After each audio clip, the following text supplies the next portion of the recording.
good morning, good afternoon, good evening, because I don't know at what time of day you'll be listening to this. Time passes. But what makes sense of human lives stays the same. And I want to read you a short story by the great Palestinian writer, Ghassan Kanafani'nin. He's a writer I admire very much. And in the last book I've written, not yet published, it's dedicated to his memory. He was assassinated in 1972 by the Mossad, the Israeli secret police. He was 36 years old. The story I want to read you, he wrote in 1955.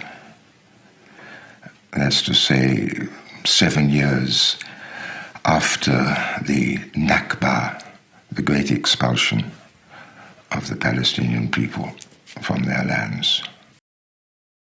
Dear Mustafa, I have now received your letter in which you tell me that you've done everything necessary to enable me to stay with you in Sacramento. I've also received news that I have been accepted in the Department of Civil Engineering in the University of California. I must thank you for everything, my friend. But it will strike you as rather odd when I proclaim this news to you. But make no doubt about it. I feel no hesitation at all. In fact, I'm pretty positive that I have never seen things so clearly as I do now. No, my friend, I've changed my mind. I won't follow you to the land where there is greenery, water, and lovely faces, as you wrote in your last letter. No. I'll stay here, and I won't ever leave. I'm really upset that our lives won't continue to follow the same course, Mustafa. For I can almost hear you reminding me of our vow to go on together, and then of the way we used to shout, "We'll get rich." But there's nothing I can do, my friend. Yeah, I still remember the day when I stood in the hall of Cairo Airport, pressing your hand and staring at the frenzied motor of the plane. And at that moment, everything was rotating in time with the ear-splitting noise of the motor. And you stood in front of me, your round face silent. Your face hadn't changed from the way it used to be when you were growing up in the Shia quarter of Gaza, apart from a few wrinkles. We grew up together, understanding each other completely, huh? And we promised to go on to the end. But there's a quarter of an hour now, a quarter of an hour left before the plane takes off.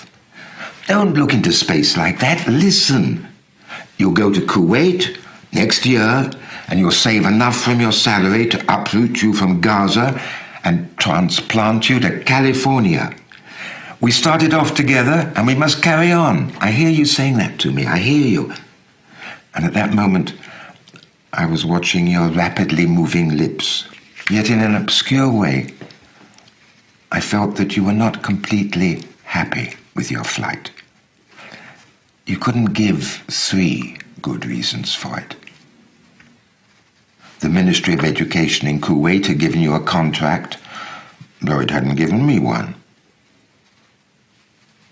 Later, in the trough of misery where I existed, you sent me small sums of money. And you knew my family's circumstances. You knew them in and out. You knew that my meagre salary in the UNRWA school was inadequate to support my mother, my brother's widow, and her 4 children. Listen carefully, write to me every day, every hour, every minute. Look, the plane's just leaving. Goodbye. Or rather, till we meet again. Later, the Ministry of Education in Kuwait gave me a contract. My life there had a gluey, vacuous quality, as though I were a small oyster lost in oppressive loneliness. There was a slipperiness to my whole life. It was only a hankering for the end of each month. And in the middle of that year, the Jews bombarded the central district of Sabha and attacked Gaza, our Gaza, with bombs and flamethrowers. I was going to leave this Gaza, leave it behind me, and go to California, where I would live for myself, my own self, which had suffered for so long. I hated Gaza and its inhabitants. Everything in the amputated town reminded me of failed pictures painted in grey by a sick man. Yes, of course, I'd send my mother and my brother's widow and her children a meagre sum to help them to live. But I would liberate myself from even this last tie too, there in green California, far from the reek of defeat, which for 7 long years had filled my nostrils. You know these feelings because you've really experienced them. What is this ill-defined tie we had with Gaza, which nevertheless blunted our enthusiasm for flight? Why didn't we analyze the matter in such a way as to see its clear meaning? When I went on holiday in June and assembled all my possessions, longing for the sweet departure, the start towards those little things which give life a nice, bright meaning, I found Gaza, just as I had known it, was more cramped than the mind of a sleeper in the throes of a fearful nightmare. With its narrow streets, which had their bulging balconies, this Gaza. Yet what are the obscure causes that draw a man to his family, his house, his memories, like a spring draws a small flock of mountain goats? I don't know. All I know is that I went to my mother's house that morning. And when I arrived, my late brother's wife met me and asked me, she was weeping, if I would do as her wounded daughter Nadia, now in Gaza hospital, wished me to do, and visit her that evening. Mustafa, do you know Nadia, my brother's beautiful 13-year-old daughter? That evening, I bought a pound of apples and set out for the hospital to visit Nadia. I knew that there was something about it that my mother and my sister-in-law were hiding from me. I loved Nadia. I loved her from habit, the same habit that made me love all that generation, which had been so brought up on defeat and displacement that it had come to think that a happy life was a kind of social deviation.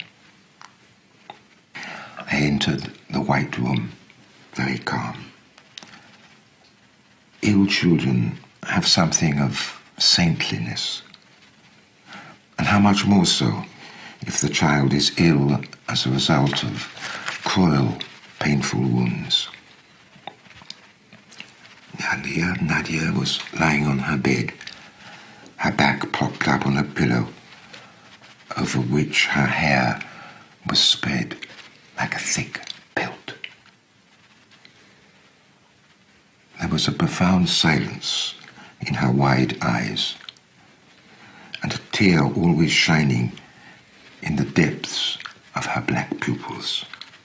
Her face was calm and still,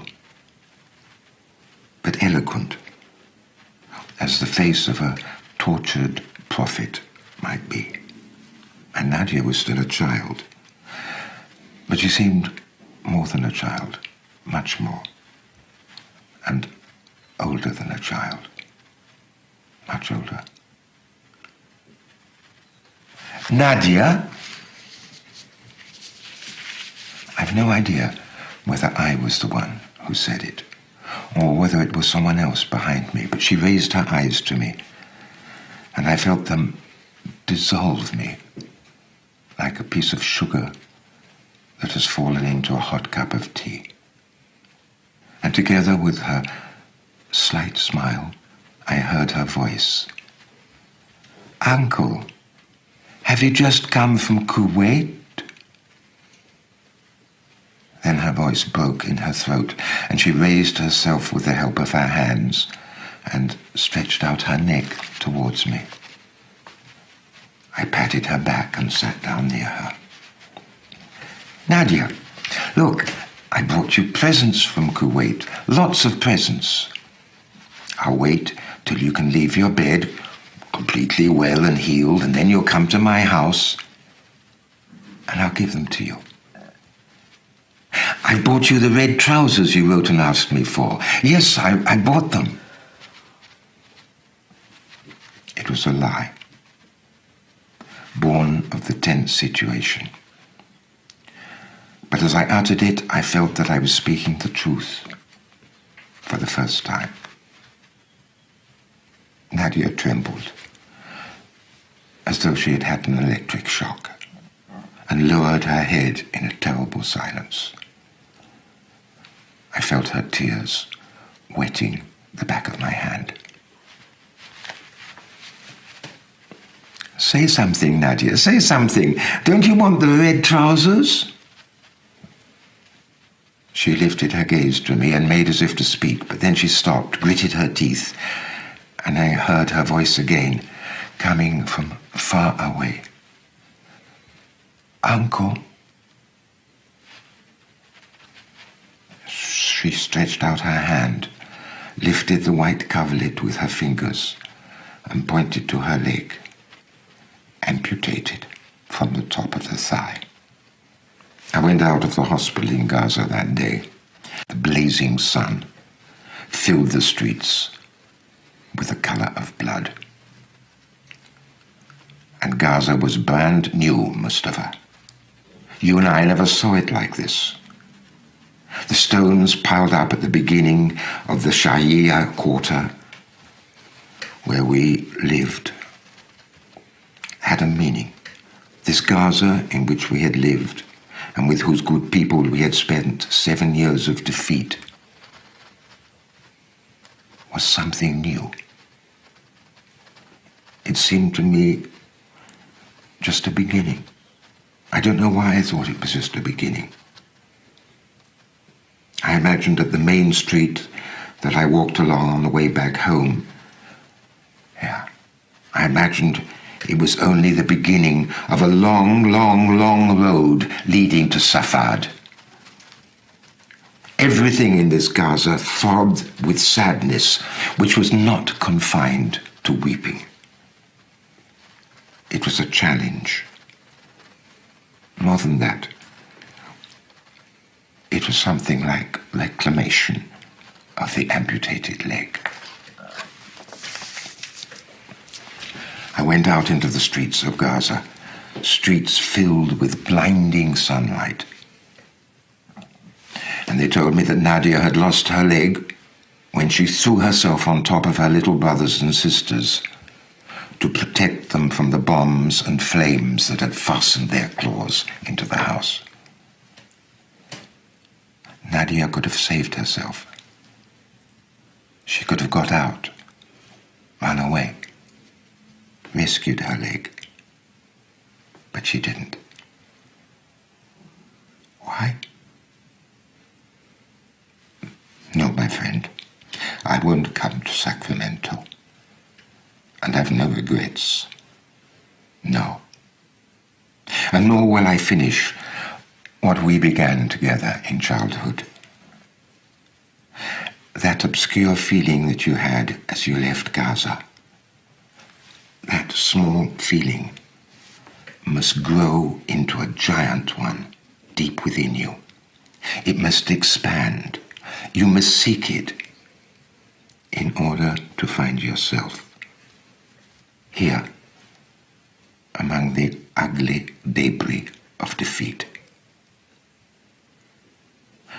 I won't come to you, but you return to us. Come back to learn from Nadia's leg, amputated from the top of the thigh, what life is and what existence is worth. Come back, my friend. We're all waiting for you.